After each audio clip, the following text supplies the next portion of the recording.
Ito yung viral video ng estudyanteng pinangga. Bali ang kwento, nagasgasan ng estudyante yung kotse nung rich kid bago hinabol daw niya. Ayan, eto panoorin niyo. Ayan.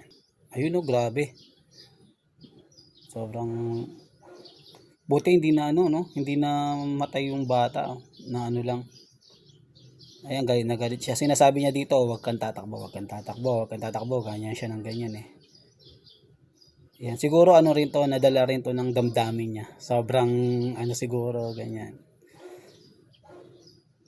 Yan, pinagkaguluhan na siya eh.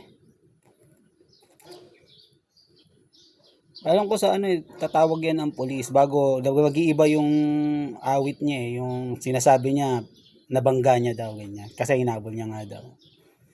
Pero kitang-kita sa video, parang sinadya niya talagang banggain eh. Grabe. Ayan, buti hindi siya diyan binugbog. Kung andyan siguro yung mga kamag-anak ng bata, tapos siya diyan. Tapos ka na, boy. Ayan guys, oh. Ganyan mapapala, kaya yung bugso ng damdamin, wag yung masyadong ano yan,